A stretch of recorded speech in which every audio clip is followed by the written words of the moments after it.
Years ago when I was a younger man, I wanted to do a video series for me before YouTube and all that. I wanted to visit all living Congressional Medal of Honor recipients and chronicle their story. But like everything else, life and its responsibility has its way. But it always stuck in the back of my mind. And I think I'm going to do that soon. When most young people today, when you look at their life and you ask them what they want to be and what their achievements, they tell you, well, I'm gay, I'm a lesbian,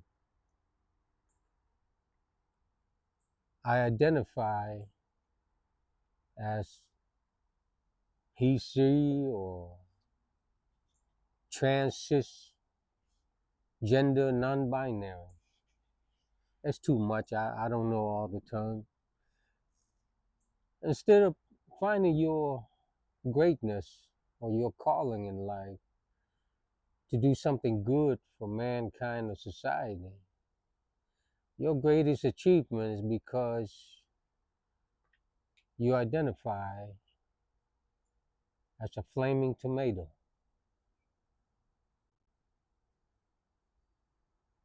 I grew up different. I grew up in a war-torn country, and I've seen life and death close up, intimately. But today I'm going to talk to you about one of my heroes. His name is Henry Red Eugene Erwin. Most people just call him Red. He was a grandson of a Confederate Civil War veteran, born into abject poverty in Adamsville, Alabama, 1921. His father was a coal miner, died when he was 10. Probably suffered like most men of the era, what they call black lungs. Didn't have a lot of safety condition back then, and so most of the men would breathe in the coal dust until their lung turned black and they can't breathe anymore, and then it just suffocate them and they die. So at 10-year-old, Red's father died, left his mother and him and 6 younger siblings with no means of support. So they lived on the charity of people around them.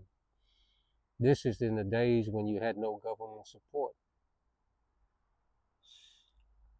And so Red became the breadwinner, 10 years old. And some of his brothers and sisters was taken in by relatives.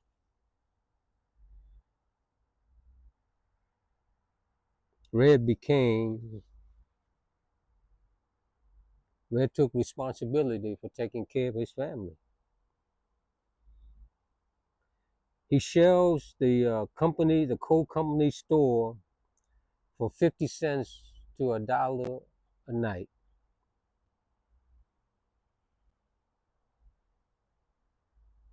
Later in life, he said,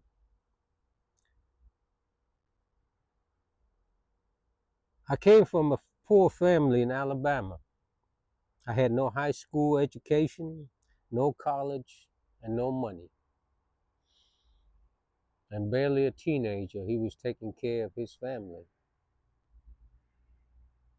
And today you have young people protest and glue themselves to roads go in the grocery store and pour out milk and talk about inequality, diversity, and inclusion and inequality of society. They drive their mama and daddy's new Mercedes and they spend their parents' credit card while complaining about social injustice. Red was too busy and a family to take care of. At 17 years old, he left school to join the Civilian Conservation Corps, kind of like today, kind of like the ROTC or Reserve. And he was so skillful that at 17 they made him a sergeant and they gave him command over 220 men and paid him $30 a month. 17 years old, leading 220 men, making $30 and sending 21 of it to his mama.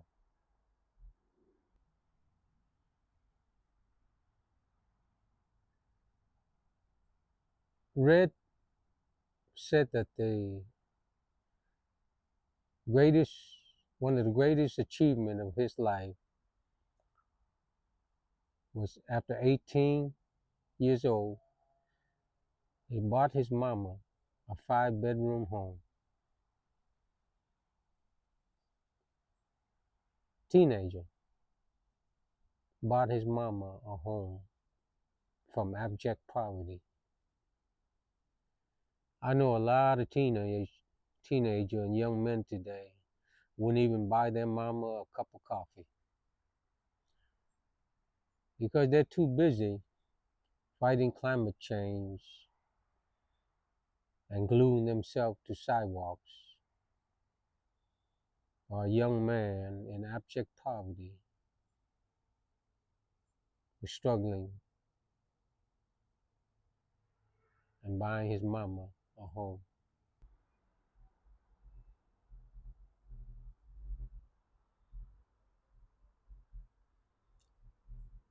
When the U.S. entered World War II,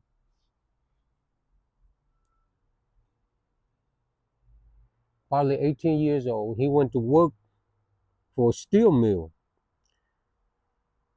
a Fairfield Steel Works, they call it. And that's where he learned to work with dangerous molten steel.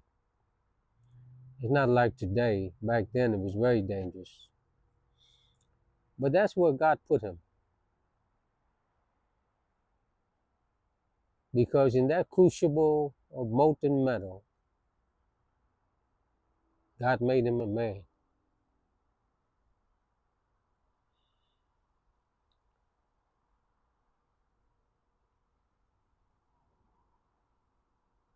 He went and joined the Army Air Corps. He wanted to be a fighter pilot.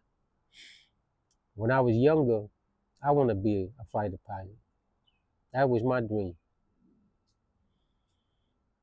I'd give anything to be a fighter pilot. You know, today, a while back, I took a private pilot lesson, and I love flying.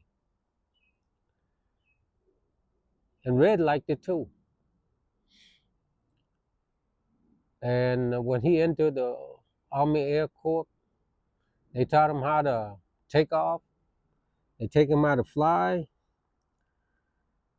But he had a problem landing. If you're a pilot, you know landing is the hardest part about flying. It's kind of like an innate skill that is very hard to be taught. You either have it or you don't. Red had a problem with that. And so his superior put it on his paper that he had a landing deficiency. Well, that one comment shatter Red because he'll never be a fighter pilot. So they're assigning him to radio operator mechanic. But devastated he was, Red had a love for his country. So he became radio operator. In 1945, toward the end of the war, he was assigned to a B-29. That was the biggest bomber they made at the end of the war. And he was the bomber, he was the radio operator. And if you ever looked at the B-29, it's about close to in front of the middle of the airplane. All the communication, and there's no window. And right below him, behind him and below him was the bombing bay. That's where all the bomb go, and a lot of it. The B-29 was the biggest bomber we made during the World War II. It was a beautiful bomber, but it had a lot of problems. I guess because the necessity of war, they had to rush everything. But it was a beautiful bomber. So on that mission, Red's responsibility was, I think there were several hundred airplanes that was in his formation that day. I think they had 167 B-29, and they were they call it carpet bombing then. And they was flying to Tokyo, and they had to be in formation, and they was going to carpet a factory. Well, Red's job was he's supposed to drop 3 multicolored flares and 1 phosphorus bomb. Now, phosphorus bomb, they had it during Vietnam. It's an incendiary device that burn, and you can't stop it. You can't it's very difficult. You can't put water on it. You can't put chemical on it. When it burns, it just burns. And it'll burn 1,300 degrees. It'll melt almost anything. Any metal there is, it'll burn it. So Red put the flash down, and then he put the phosphorus bomb. And they think it's because the fuse malfunctioned, because they had a chute, and you drop it through the chute, and after about 100 or 200 feet, it would ignite. Well, this thing, for some reason, ignited early and blew it clean back up into his face. Took out and immediately burned off his nose and his ear. Blinded him immediately. Red would later recount that he prayed. And he prayed and he asked God, what should I do?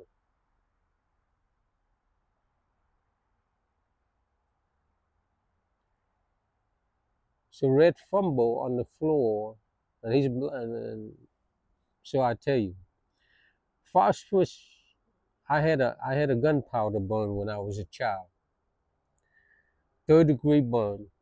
But for Red, it burned clean to his bones, most his upper body, burned to the bone.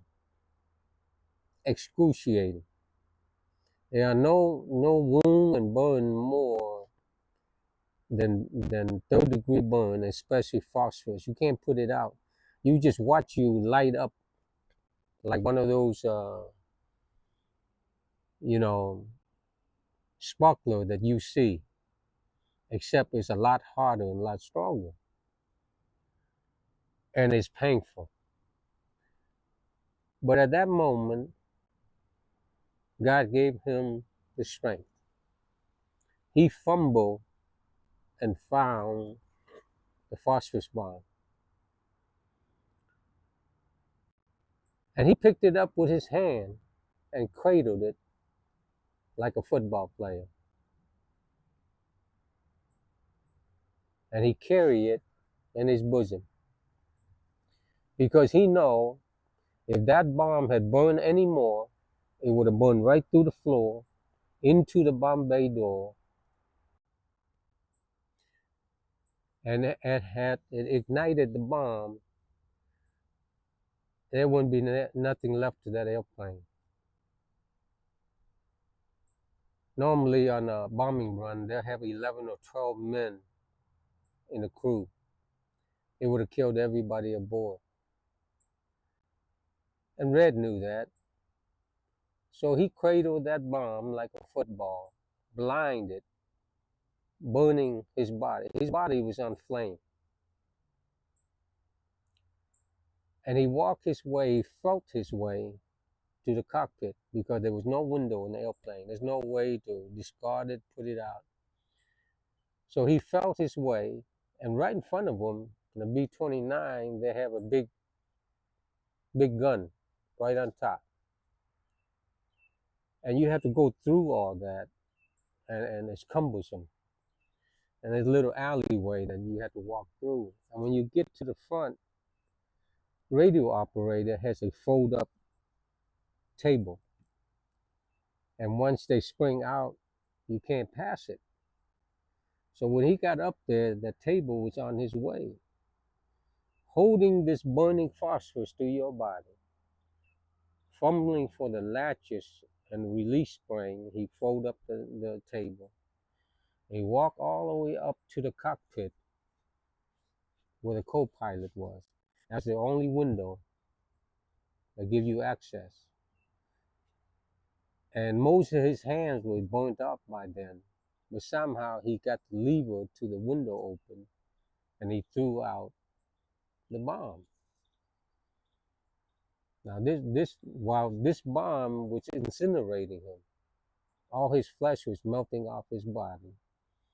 He walked that distance and threw the bomb out. And at, during this whole time, the whole airplane was filled with smoke. I mean, you couldn't see anything. Pilot couldn't see, co-pilot, nobody could see what they were doing. The airplane was nosediving, and they were on a low altitude bombing run, so that means they were close to the ground to begin with. But when the airplane started nosediving, they didn't have but a few seconds. So when the smoke cleared enough, the pilot was 300 feet from the ground. If you're on an airplane and you're 300 feet from the ground, you only got 1 or 2 seconds. But he was able to pull the airplane up and bring it home.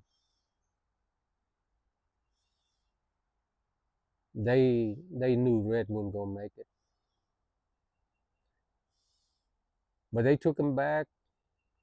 And when they took him back to the base, when they were peeling the phosphorus from his body, when they exposed it, it exploded and injected the phosphorus into his flesh. And when they go inside the flesh, it won't burn because there's no oxygen.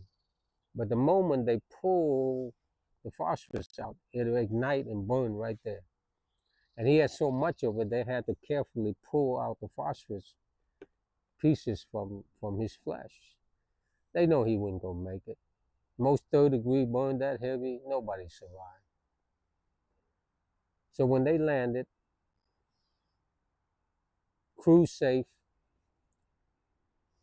they asked General Curtis LeMay at the time, see if he can fast track a Congressional Medal honor for him. Overnight, General LeMay pushed all the paperwork in so they can give it to him the next day before he died. Well, they gave him the Congressional Medal of Honor, but Red didn't want to die.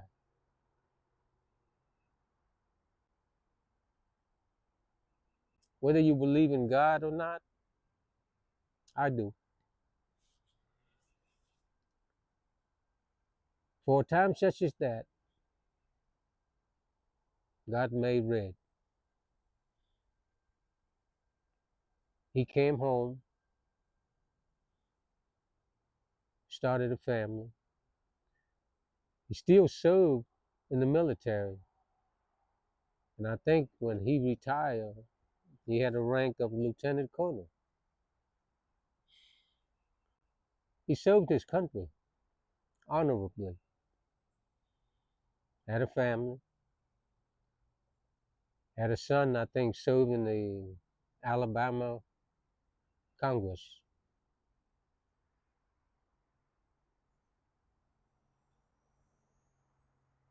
I look at people like Red,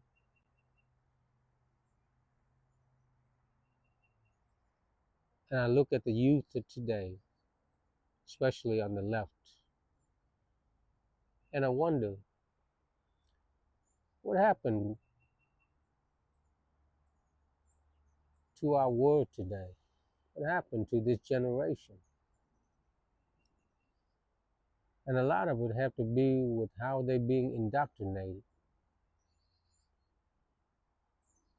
how they're being brainwashed. So you can't recognize them anymore. But I believe the American spirit. I believe in America.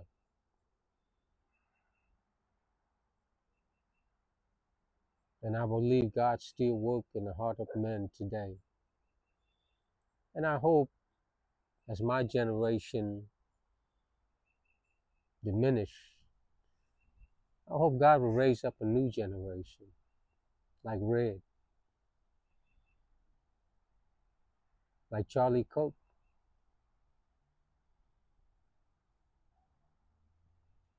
You have to make a difference in the world you live in.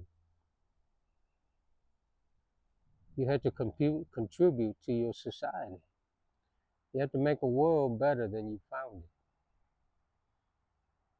Whatever that cost may be. I tell my children all the time, it's better to live a short and significant life than a long one in obscurity and meaningless.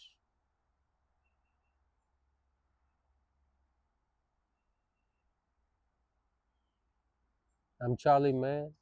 I'm Holly Man, and this is my journey.